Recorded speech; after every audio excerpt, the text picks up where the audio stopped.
Lieutenant Governor Scott Bedke, God bless you, sir. You're back. I am. And right ahead of the new legislative session, everybody's talking about that. Some of the pre-events, like ATI, Associated Taxpayers of Idaho. I mean, they've been going on for, 50 years, 40, 50 years of the week, about the week before, the month before the legislative session starts, they have their conference. And so that starts tomorrow, and we're looking forward to that. But as a former legislator, that always kind of signaled that we were, it was game on. Yeah. And I think that's kind of where we are this year.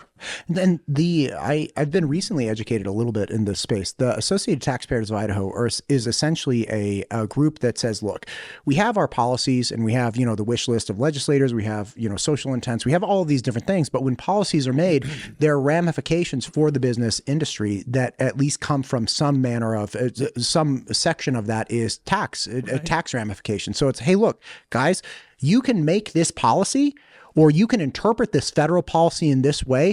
And if you do that, these are going to be the things that will befall the large businesses of Idaho. So please take these things into consideration. And I think that this year is careful analysis is exactly what we need, because that I have had, how to put this, Matt? I don't think that we did it exactly as we have always done it last session in Idaho. We could always count on Idaho to be very careful as we planned fiscally. And last year, before we had our revenue number, we had already passed a list of things that we wanted to do, including tax cuts, etc. And then we backed into the revenue number based on what that revenue had to cover, the commitments that had been made before we had the revenue number. That happened last year. And now any careful reading of any of the newspaper articles or what passes as newspaper these days would let you know that Idaho, as we look into this next budget year, as we set the FY 2027 budget, we're best case scenario upside down. Now, you can insert your numbers here, but they're bookmarking or bookending the amount at from anywhere from 4 to 500 million up to, and you heard the B word being thrown out here last week, as much as $1 billion. Now, there's a lot of hyperbole in maybe both of those numbers, but I think the take-home message is that we have made commitments that we don't have revenue to cover. And so as we talk about this coming session, that is going to be the driver of how are we going to set a budget, how are we going to keep up with one of all the needs and I'm using that, there are wants out there, but there are also needs of one of the fastest growing states in the nation has impacts based on that growth. We got to keep our roads and our infrastructure up. We got to keep our soft infrastructure up, call that schools, our school system, keeping our kids well educated and giving them every opportunity that they possibly can have, creating a positive business climate so that there'll be jobs for our kids when they, should they choose to come and stay in Idaho. We want to have this vibrant economy, and for decades we have laid the foundation for that in our fiscal policy. And last year we kind of acted, I think you could make a case, and I'm just going to say it, we acted more like Washington, D.C. than we did like Idaho. Now, that's hopefully a one-off, and we'll get back to business as usual. I'm not here, nor do I think there's any percentage or any value in looking back. Is now we've got an issue as we go into this next legislative session, and we don't have the revenue that we thought we were going to have. But we have all the commitments that we have made up to this point, and so this session is going to be one of figuring out what is necessary and what is nice, and because I think, as you listen nationally, there's this whole spirit of, can we afford this? Or cost of living is up. There's this driver of affordability seems to be behind many of the discussions, and as a cattle rancher, I mean, I'm sure that was, if I'm giving the benefit of the doubt to the administration, when they announced, bringing in Argentine beef and taking the tariffs off of Brazilian beef and whatnot. Now, as a cattle rancher, I don't know that I necessarily, in fact, I'm positive that I didn't really appreciate that, because immediately our markets went down. But their heart was in the right spot. It's costing our citizens, the consumers in the United States, it's costing a lot. And that is partially driven by inflation and partially driven by scarcity, et cetera. But may I ask a question? Yes, you may. Since this is your podcast, no, go ahead. I hate to interrupt you because you bring up all of these great points. And okay, one point of clarity: when you say, "Look, we did things this legislative session that were not the standard," and you said we established where we were going to distribute money, and then we backed into a budget, and what that again we backed into a revenue number. Yeah, so okay. That's effectively like, say I don't know, I'm a salesman. Okay. And I'm like, all right, man, how I normally budget is how much money am I going to make this year? Right. And I know, projected salary or whatever, right. And with a little bit of wiggle room. And that's like, okay, so let's say I have $100,000. It's like, okay, look, I can do these things. But instead of starting first with like, how much do I reliably think I'm going to make? What we did instead is, hey man, how much you want to spend this year? And it's like, well, I want to spend $150,000. Like, okay, great. Let's spend the $150,000. Now, how do we squint and like make that revenue look like $150,000, or like reliably say it will probably be around $150,000? Is that kind of exactly what happened? Exactly. Great. Okay, perfect. Well, I mean, let's just look at our last, so it's December. Let's go back 7 or 8 months. Okay, we finished the legislative session, all of the nice things that everybody wanted to do, and who doesn't like a good tax cut, right? All of those things we did, and then we adopted a revenue number. The royal adopted the, because you didn't have a vote in this. No, I didn't. They don't let me vote anymore. When you said we did this, you said that earlier. Well, there's no we. Like, I didn't do anything. We are in. Yes, you did. Okay. We're in a representative democracy here, in a republic, and so our representatives chose to do it that way, and we weren't in the new fiscal year 2 months until the executive branch, as is their constitutional responsibility, said, "Hey, whoa, the revenue is not coming in to match the commitments that we all made, so we've got to do a holdback."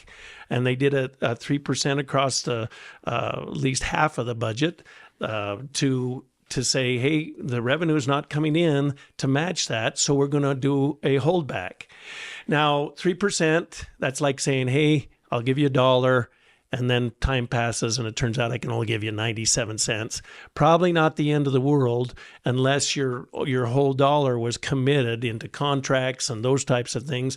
And then a holdback starts affecting your day-to-day operations. Now, if I may, at the time this legislative session came to pass, I was seated in District 19. Now, I'm not saying whether or not I voted for or against my representative District 19, but I'm pretty sure the representatives of District 19 did in fact vote against the spending cuts that did come to pass. So if you're saying we, including you, Matt, the highest form of representation that theoretically my district benefited from was saying, please don't do this. Please don't. Well, that's true. And to the extent that you are exonerated, then... But you're not off the hook. That's right. Okay. But great. We've all decided to live together. Sure. And we're going to make our decisions in a collective way. Right. And sometimes we lose, and sometimes we win, or sometimes our ideas go to the front, and sometimes they don't. And so we collectively, the state of Idaho, set a budget, and set policies that the revenues were not there to support.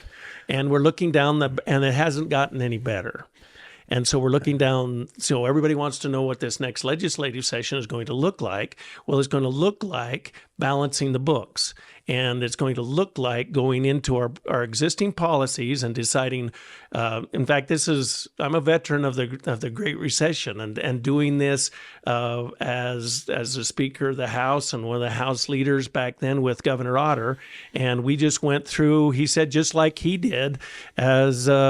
Growing up in his family, they had to go and eliminate what was nice and keep what was necessary, and it was hard Scrabble times, and that's what they did, and they were able to weather all of the economic storms that the then Otter family had and whatnot. But that's going to be the hallmark going forward, is that we've got to have to go into the policy and decide what we're going to keep and what we're not going to keep, and then match the money back to the policies that we set.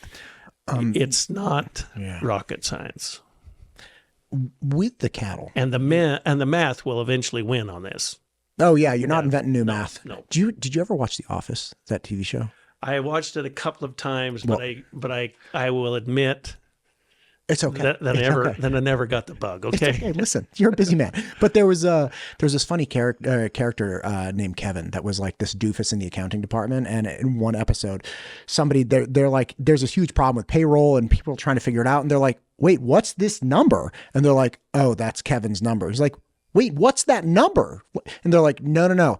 That's just a symbol Kevin invented. So when the numbers don't line up, he adds or subtracts this symbol, and then everything just works out. But it's not. It's not a number. And there's no Kevin's number. Right. This legislative session, we're going to have to double entry, balance the books, and live within the taxpayer's means.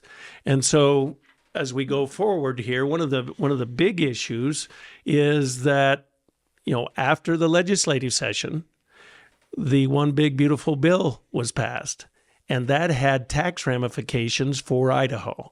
And typically, the state of Idaho, one of the first things we do if the federal government makes any changes in the IRS code, we just conform with those, because we don't want businesses to keep two sets of books. Could you explain this to me? What do you mean you conform with those? Well, I've heard other people talking about adopting it. I don't understand what that means. Does that mean that you have an option to not have the same tax code for the state of Idaho? So that would mean you have an accountant that's doing double duty. They're like, okay, I have to come up with an adjusted gross income for Idaho, and then I have to do a whole new set of calculations, adjusted gross income for the federal government. So the taxpayers are then paying effectively whatever it is. It's more work. Okay. Exactly.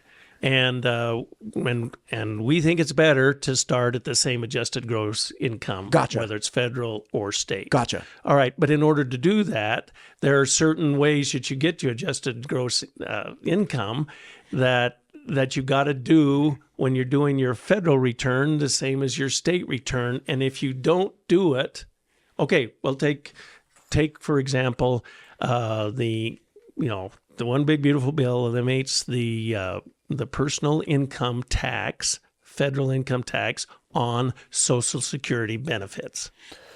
Okay, so if I'm 80 and I'm getting Social Security, right. The federal government's like, hey guys, if Matt makes $30,000 because I'm an old retired guy in Social Security benefits, the federal government's like, hey Matt, we're not going to tax you income. Yeah, under certain circumstances and certain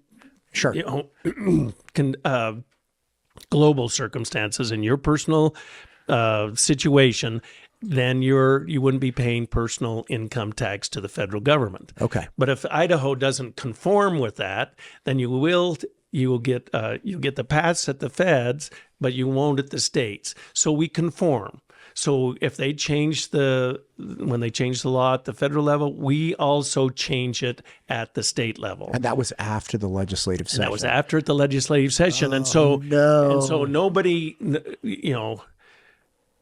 we still probably would have been upside down the conformity issue to the side. But that's for another discussion. How much will Idaho lose if they conform? Well, lose or excuse me, not receive, not lose because it wasn't your money in the first place. But right, so Idaho will forego revenue of approximately, I think the low side is 220 million. The high side is up in the low threes, but we don't know because we're just making, educated guesses at this point. We go to our economists and we go back and forth that way. And we come up with bookends, but I think the low side is 225 million. So what does that mean? Well, that means if Idaho conforms to the IRS changes, then there's going to be at least $225 million of tax benefits that are going to accrue to Idahoans, businesses, and individuals. If we don't do it, then that is $225 million that they're going to continue to pay to the state of Idaho. Let alone the issue of having two sets of books and all of the administrative headache and the friction that puts inside. I mean, we're all for efficient government and efficient ways that we run our businesses, and just to overlay all of that with this friction costs money, and so we've never quibbled, at least for long, on whether or not we're going to conform or not conform. A lot of times, I mean, I was right in the middle of all this for many years. It always comes up late. It was something we didn't plan for, but it was something we always did. We always conformed. Go ahead. I don't know a lot about the One Big Beautiful Bill. It was big. Okay. It was a bill, and I'm not that bright of a guy, so I can't try. But the Social Security was just one of those things, right? Yeah. There were tax benefits where no tax on tips, and then I think there was like a no tax on overtime. So when you say you don't know, like you really don't know, because you have to know, like these are all just guesstimates of, okay, we put ourselves, the royal we right. collectively put ourselves in a position where our backs were against the wall and potentially having a hold back from our own decisions that were done in the legislative session. Okay, totally fine. Like none of my fair, I don't know how it works, but like that's the way it goes. But then on top of that, it's like we had a big brother who reached into, a revenue piggy bank and was like, hey man, I'm going to take some of these. You good with that? You're good with that, right? Because we're all good. Like we're fine. And now it's, again, there's a benefit to, hey, Idahoans or businesses or whoever, you don't have to pay these taxes anymore. Isn't that great? And like, if I'm working for tips, yeah, that's fantastic. If I'm, retired, yeah, that's fantastic. But it exacerbates the responsibility that the legislature has, which is to balance the books. And that it's not like everybody would like to put more money in Idahoans' pockets, but then you also have the realities that you have to provide for the actual needs, not the nice, the needs. Well, or to honor our commitments. Yeah. And we can change those commitments every legislative session, but the laws that are on the books cost the state of Idaho X amount of dollars. And so we're obligated for that. And if we get X times 0.98 or X 0.9 times not, if we get 5% less money, we didn't reduce the amount of commitments. Right. The obligations are still there. We just have less money to do it all with. And so you brought up an important thing there. So in this uncertainty that you just described, and we never really know, then isn't it smarter to set a budget, to set a revenue number based on our best guess, and then to discount that amount by a little bit. So you have your best guess, but then you have a safety margin built into that. I mean, you do that with your business. If you were sitting down with your executive board, I mean, your wife, and you're going to go through, your next year, you're going to say, well, I think we're going to have a decent year, and it's going to be, and we're going to be about but if the business is doing good, and we're going to do a little better than we did last year. But the adult in the room at that point is going to say, yeah, but let's not commit it all yet. Let's discount what we think our revenue is going to be. And if we think we're going to get $100, then let's budget on getting 92. or 90. Insert your number Yeah, here, whatever their safety depending is. on your your ability to endure risk. And Instead sleep of at saying, night. "Hey, man, it should theoretically be 105%." Like, But if you set it at 100 and live at 105, then that all the cards, every card has got to fall exactly right, or you're going to be upside down. And so when we're setting budgets for the state, I think it is absolutely prudent that we get the best minds in the room to make a prediction of what we think the revenue will be, and then we leave ourselves a little bit of room. And for whatever reason, we did not do that last year. And we hadn't been, like I say, we hadn't been in the new fiscal year 2 months before it became apparent to everybody, even the most optimistic people in the room, had to acknowledge that we're probably not going to hit those numbers, and that triggered the holdbacks. So what you're seeing is your balanced budget amendment that Idaho has kicking in. It forces us to live within the revenue that is set in. And it's incumbent upon the policymakers to always fit the policy inside the revenue number. Okay, and we've always done it that way, and we need to return to doing that way. But again, we're not going to look back. We're looking forward. That's what we did. Great. Now, how do we get out of it? There's another couple of components that I think far outweigh the tax on tips or overtime or whatever, and it has to do with a lot of the heavy reading inside the One Big Beautiful Bill, and it has to do with how we treat what is called R&E, research and exploration, and it's a pretty vague term. But what it allows for businesses to do and individuals that are involved in making big investments, exploration, think mining, think R&D, all of those types of things, and it allows them to, under certain circumstances, go back and write all of that off since 2021 for certain sizes businesses, but other businesses can only go back to 2023. But then they get to have accelerated depreciation under this new law. And so we're not going to, if the fiscal impact for the One Big Beautiful Bill to Idaho is $225 million, most of that is not going to have, that's not going to make any difference of how we treat waitresses' tips. Right. Or overtime. It's going to have, what is going to make that number, move that number, is how we treat accelerated depreciation at the business levels. And so if we choose not to conform, and, think of a state that might be one of our neighbors that could be a competitor in all of this stuff, in the tech sector, in the energy sector. Let's just use Utah as an example. So let's say they conform and Idaho doesn't. Now Utah has a competitive tax advantage over Idaho when it comes to attracting capital into the state. So another way of saying we don't want to conform is to say we don't want any outside capital coming into Idaho because we're not going to conform this year. And Utah says, we're going to conform. And so if you come to Utah, then you'll get to capitalize immediately all your investment in research and exploration. And so that's all in the energy sector. That's all in the tech sector, all of that. And then we immediately become at a disadvantage when it comes to competing straight up with states that do conform. Gosh, man, what a pickle to be in. And again, like, I understand 100% what you're saying. You have, if you give favorable, everybody uses the example of like an Amazon distribution center. They're like, they gave them preferential tax, property tax stuff or Micron or whatever it might be. Right.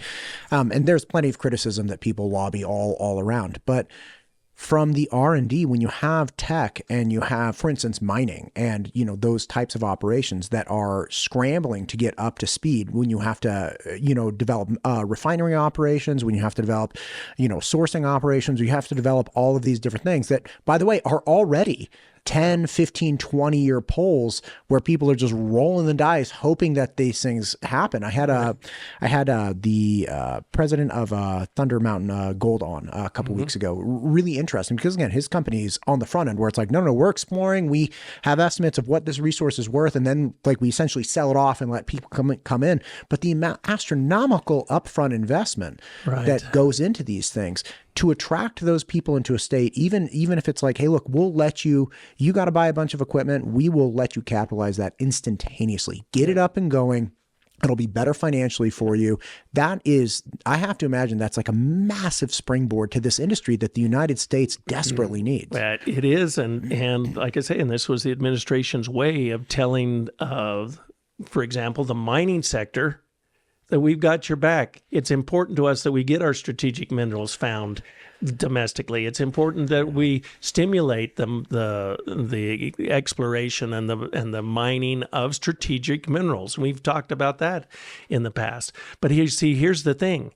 The mines are where the minerals are. And so the minerals don't care what side of the state line you're on. Right. And so then you immediately put our miners at a disadvantage by not conforming, but let's say, there'll be tax benefits to the more mobile big businesses. Amazon I'm telling you, is ambivalent of where they site. It's all about business climate. And if the business climate, I mean, that decision is made based on a series of pluses and minuses. And they cite in Nampa because there were more pluses than minuses, or any of the data centers, or any of, Micron is here because there's more pluses than minuses. And we can go through whatever those lists are. Now, if you're an Idaho company, then you're kind of a captive audience. You're not going to, I doubt Simplot, for example, is ever going to move from the state of Idaho. But we want them to be always competitive because of our tax policy. And that's been our mantra all these years, is make Idaho have a very positive business climate whenever we could. If we could make it more positive, we always defaulted to more positive rather than less. Anyway, so we've always done that.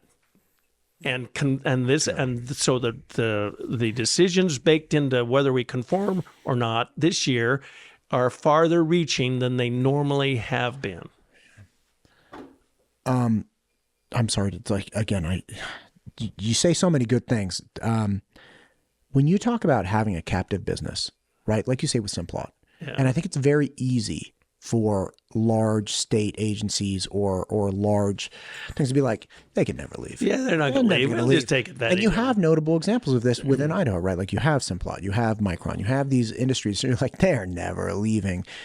But we also have notable examples, if you look across the country, of corporations that tolerated just unbelievable hardship at the hands of state legislators. Go to the Rust Belt of the United States of America. They were never, Carnegie Steel, U.S. Steel, all of those automakers, they'll never leave Michigan. They'll never leave Ohio. They'll never leave Pennsylvania. They'll never leave. Yeah, right.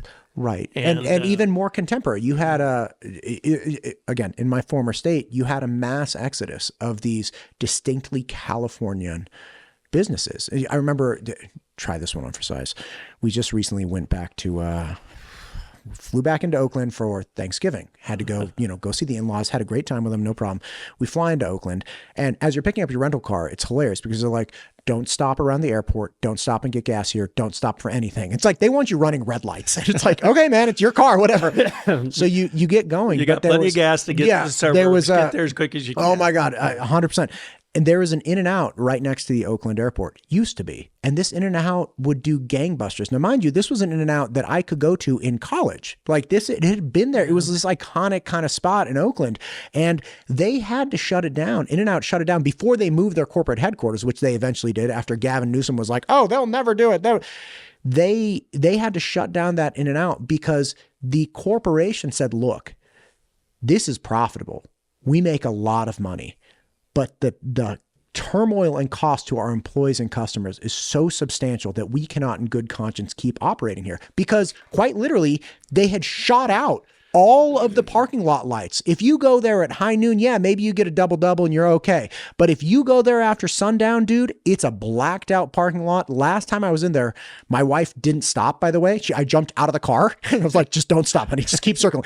And it was like, I go in and I order the meal and I'm standing there waiting for it, like looking around, like sketched out. And somebody comes in and looks at the employee and is like, they just broke into a minivan out there. And the employee looks close to them like, we can't, like, okay. They're like, no, they're robbing it right now. They're like, we don't. I was like, give me my double. I'm getting out of here. Like, I dove through the window, but I think it's such a poor policy to come from the standpoint that we're married to this person, so I no longer have to treat them well.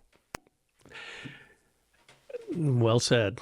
I mean, and so all of these decisions are based on a cost-benefit analysis. And when the benefits outweigh the costs, right, businesses stay. And when the costs outweigh the benefits, businesses find places where they have more benefits and less cost. And that's just how it is. And so as Idaho strives to be all that, I mean, we want to we got great quality of life. We live in a beautiful state where we have access to, nature's best stuff. Yeah.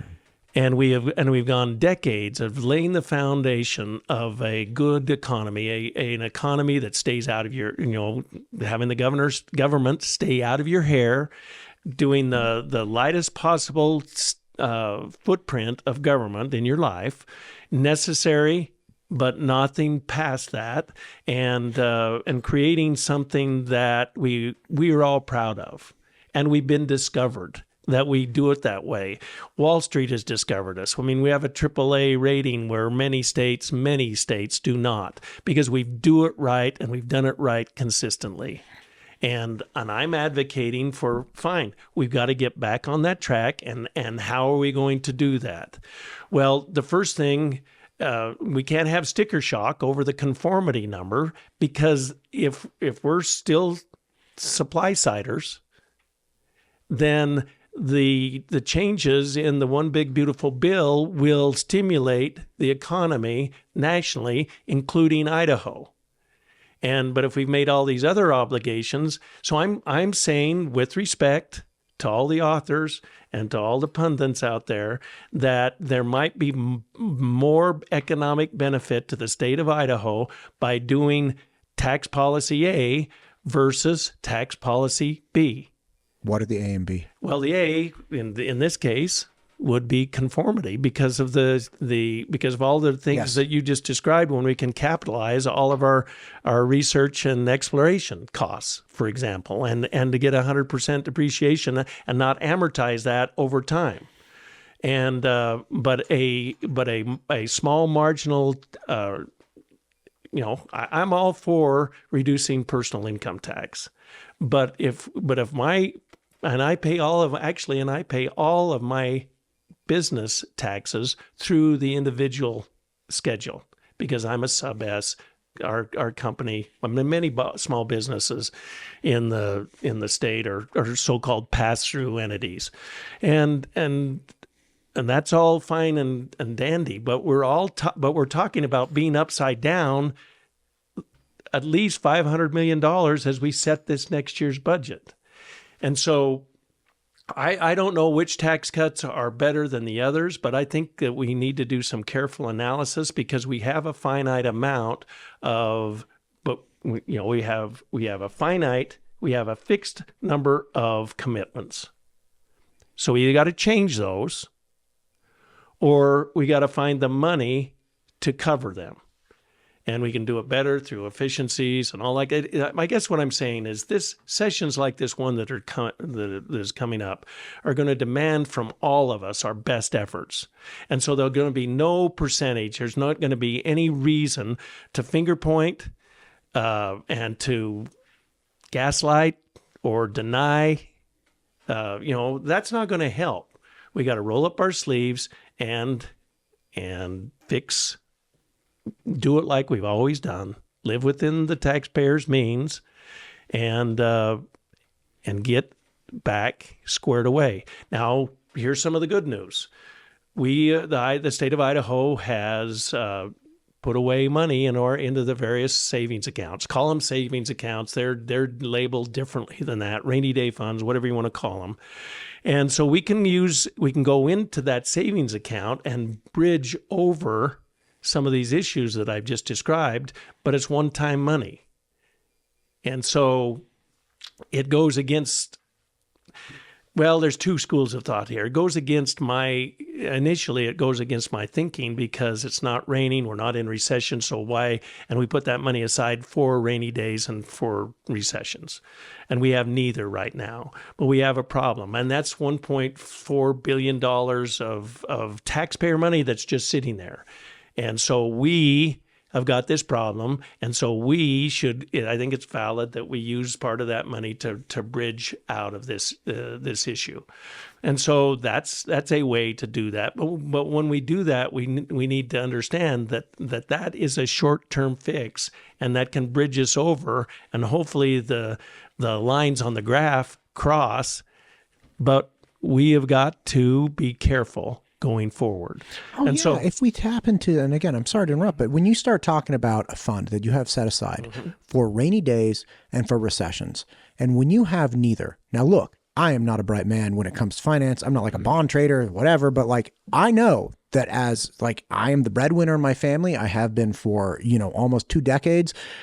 I understand that it falls on me. And if we come to hardship and I don't have the money because I spent it on other stuff, that's on me, man. And that's a terrible position to be in. So the idea that, like, what happens if we start pillaging, or at least not, I don't want to say pillaging, start utilizing money that's allocated for emergency, rainy day, recession, whatever. Or your kid's education. Or what happens if we hit a recession? What happens if we hit a rainy day? Like, these are real things that could be around the pipe. If we knew when they were coming, yeah, man, we could all, like, listen, if we knew when they were coming, we could corner the market, man. This would be like, what is it, trading places? Like frozen concentrated orange juice, man. Like, we're making money if we know when it's coming. Yeah. We don't know when it's coming. So the idea that we have the foresight and responsibility to create a fund that would address said uncertain times, that's beautiful. The idea that we would have a fund that addressed said uncertain times and then use it when we had a good artificial or constructed budget issue. I don't want to say crisis, but budget issue.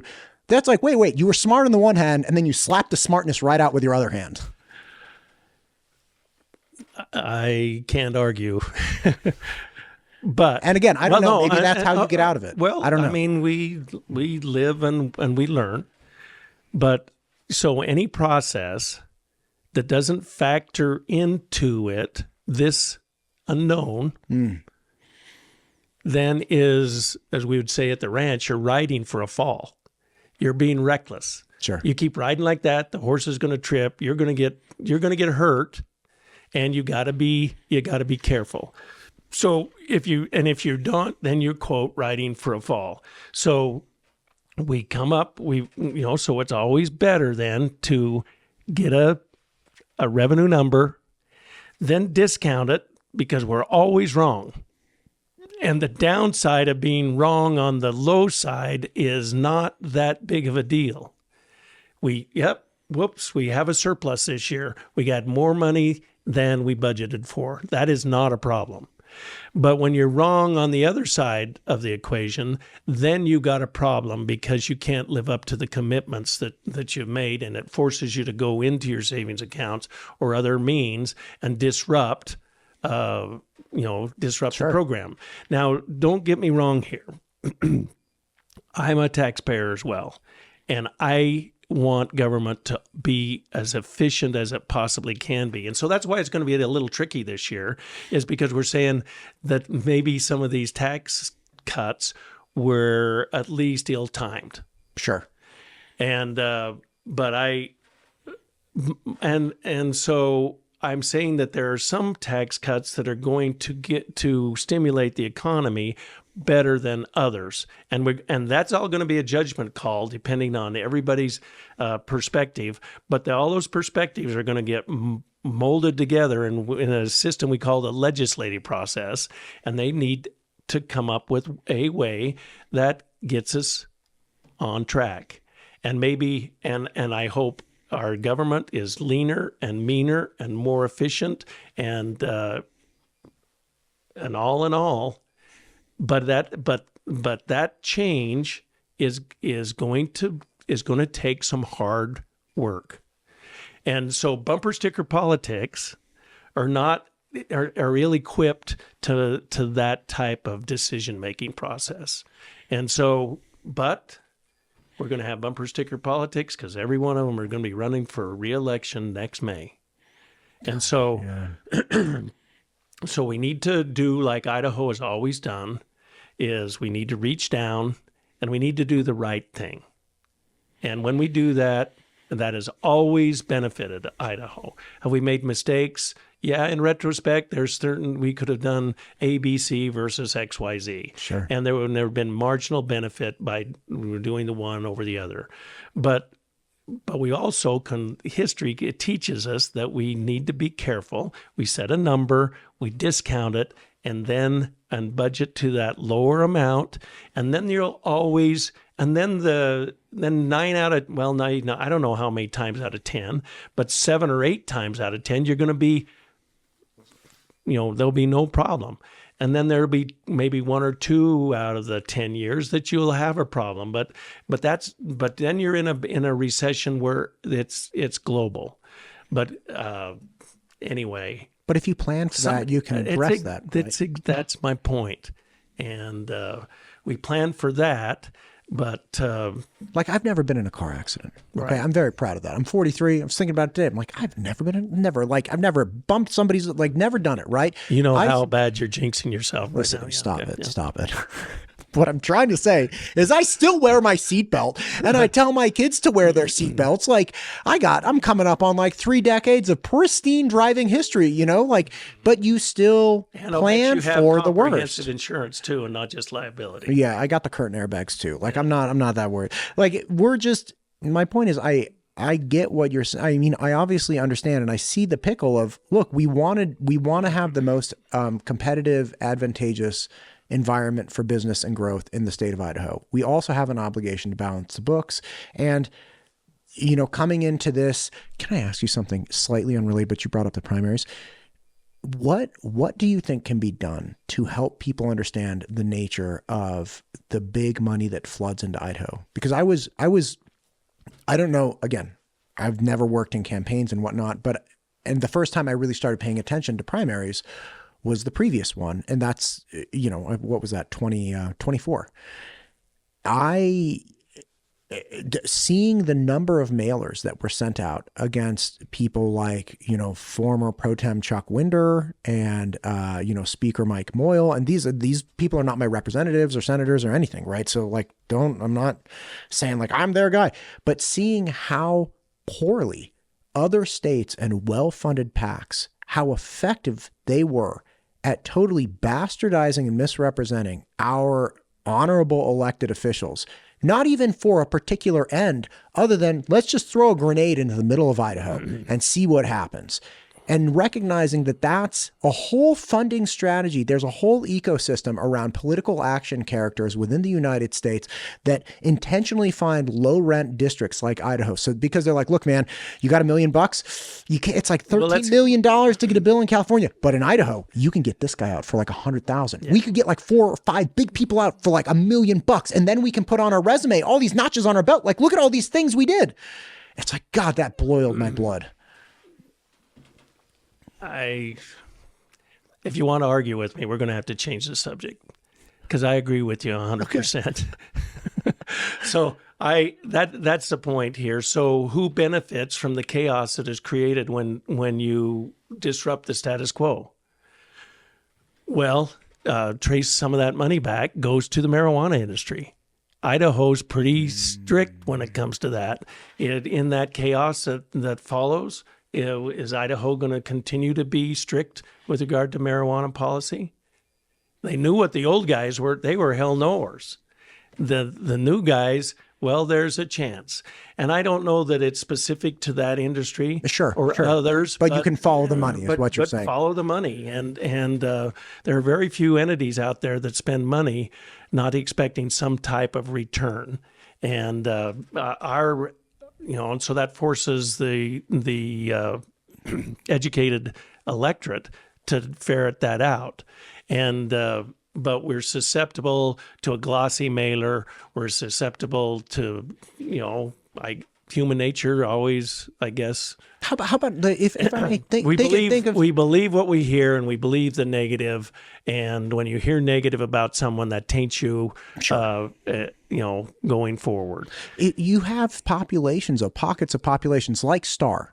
Okay, Star was 10,000 people in 2020. Now it's 25,000 people. So although you have Speaker Moyle, who's been in Star politics as a representative since 1998, he is like, he should be a household name there. You have 60% of the population who's like, who's Mike Moyle? And then they get a stack of mailers a foot high that have him being anti-2A. Mind you, he's carrying an AR-15 like in his truck. Bolts are falling out everywhere. Like, and again, I'm not even one of his constituents. I've been in that truck too. Like it's so, because I thought about it for months. I'm like, what happened there? Because I saw it from afar, and then I did do an interview with him. I met him, and I invited the other person on as well.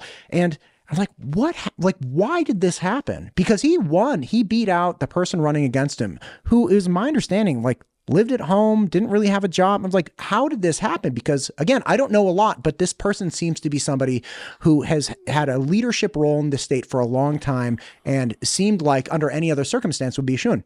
But again, it came down to a population that has moved in and is uneducated about the cultural and historical trends of that area, and is therefore hyper susceptible to world-changing information like a stack of mailers. And they're like, well, I don't know this guy. I don't know anything any different. Like, this sounds pretty bad. I guess I'll just go with this other person. Yep. And then I think we all got to think of what it looks like when good people like Mike Moyles just say, I'm done. Or... well, I think he's a jerk, but you can say he's a good person. just kidding, Speaker Moyle. Well, yeah, what, you're going to drive out people that are reasonable and competent. Do you want to run? Me? No, I'm terrible. Well, I mean, actually, you got a pretty decent head on your shoulders. Well, that's why I would be terrible. I'm well, not but good that's at popularity my contests. point is, so that climate, that landscape you just described, makes people go, no. I think I have something to contribute. But again, once I do run the cost-benefit analysis, the costs are higher than the benefits. Yes. And so we choose, we go with where the benefits are higher. And not having to put up with that, you have to count as a benefit. Right. And so anyway, but... I'm sorry, that's a little off. Well, it is, it is and it isn't. So now you've described our situation, and those are the hands we're dealt. Right. And so now it's up to us to play the hand, and we're good.